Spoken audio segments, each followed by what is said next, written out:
Good morning student. आज हम पढ़ने जा रहे हैं 52 पेज नंबर, जिसमें है यह कहानी तुमने कई बार सुनी होगी, कौवे और लोमड़ी की।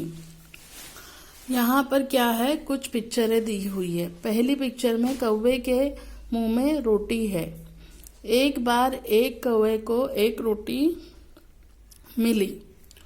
लोमड़ी वहां से निकल रही थी। उसने सोचा क्यों ना मैं इस कौवे को मूर्ख बनाकर रोटी ले लूं।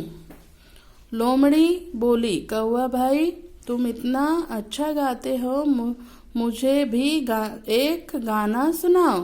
कौवे को घमंड आ गया। कौवे ने जैसे ही गाने के लिए अपना मुंह खोला, रोटी नीचे गिर गई और लोमड़ी रोटी को लेकर चली गई। ये जो चित्र दिए हैं इसके हिसाब से ये कहानी लिखी है। अब आपको यहाँ पर दूसरे चित्र दिए हैं, आपको यहाँ पर कहानी बनाना है।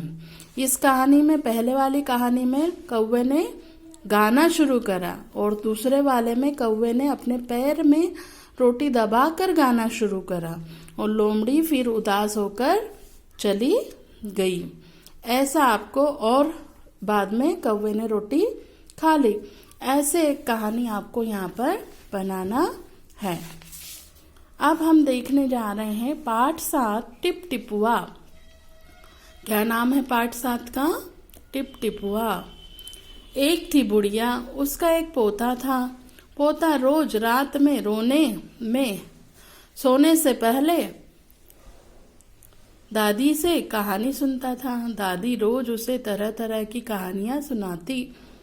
एक दिन मूसलाधार बारिश हुई। ऐसी बारिश पहले कभी नहीं हुई थी। सारा गांव बारिश से परेशान था। बुढ़िया की झोपड़ी में भी पानी जगह जगह से टपक रहा था।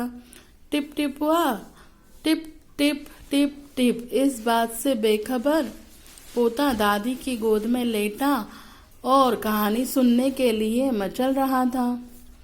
बुढ़िया खींच कर बोली, अरे बचवा, का कहानी सुनाए, ई टिप टिपुआ से जान बचे ना। पोता उठकर बैठ गया। उसने पूछा, दादी ये टिप टिपुआ कौन है? टिप टिपुआ क्यों? क्या शेर बाघ से भी बड़ा होता है? दादी छत से टपकते हुए पानी की तरफ देख कर बोली, हाँ बचवा, ना शेरवा के डर ना बाघवा के डर, डर टिप टिपुआ का के डर। संयोग से मुसीबत का मारा एक बाघ बारिश से बचने के लिए झोपड़ी के पीछे बैठा था। बेचारा बाघ बारिश से घबराया हुआ था। बुढ़िया की बात सुनते ही वह डर गया। अब यह टिप टिपुआ कौन सी बला है? जरूर यह कोई बड़ा जानवर है। तभी तो बुढ़िया शेर बाघ से ज्यादा टिप टिपुआ से डरती है। इससे पहले कि बाहर आकर वह मुझे पर हमला करे, मुझे ही यहाँ से भाग जाना चाहिए। बाघ ने ऐसा सोचा और झटपट वहां से दुम दबाकर भाग गया। उसी गांव में एक धोबी रहता था।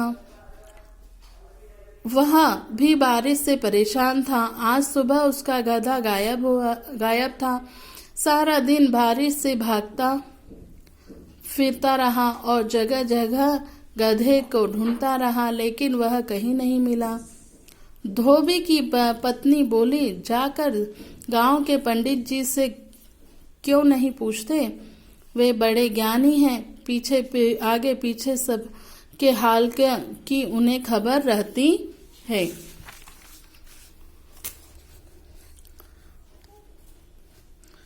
पत्नी की बात धोबी को जच गई। अपना मोटा लठ उठाकर वह पंडित जी के घर की तरफ चल पड़ा। उसने देखा कि पंडित जी के घर में जमा बारिश का पानी उछल कर फेंक रहे हैं। धोबी ने बेसब्री से पूछा, महाराज मेरा गधा सुबह से नहीं मिल रहा, जरा पोथी बाज कर बताइए तो वह कहाँ है। सुबह से पानी उछलते उछलते पंडित जी थक गए थे। धोबी की बात सुनी तो झुंझला पड़े और बोले, मेरी पोथी में तेरे गधे का पता ठिकाना लिखा है क्या, जो आ गया पूछने? अरे जाकर ढूंढ उसे किसी गड़ई पोखर में। और पंडित जी उसे लगे फिर पानी उछलने। धोबी वहां से चल दिया। चलते चलते वह एक तालाब के पास पहुंचा। तालाब के किनारे ऊंची ऊंची घास उग रही थी। धोबी घास में गधे को ढूंढने लगा। किस्मत का मारा बेचारा बाघ टिपटिपुआ के डर से वहीं घास में छिपा था, बैठा था। धोबी को लगा बाघ ही उसका गधा है। उसने आव देखा न ताव और लगा बाघ को मोटा डंडा बरसाने। बेचारा बाघ अचानक हमले से एकदम घबरा गया। बाघ ने मन ही मन सोचा, लगता है यही टिपटिपुआ है, आखिर इसने मुझे ढूंढ लिया। अब अपनी जान बचानी है तो यहाँ जो कहे चुपचाप करता जाऊं।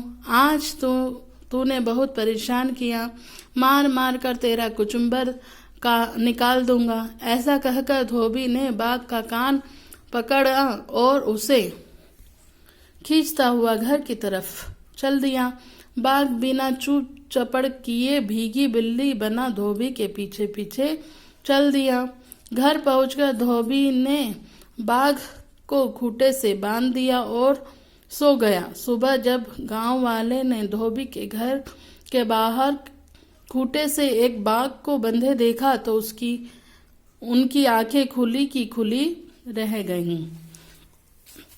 यहाँ पर एक बेटा है, एक बच्चा है जो दादी का बच्चा है और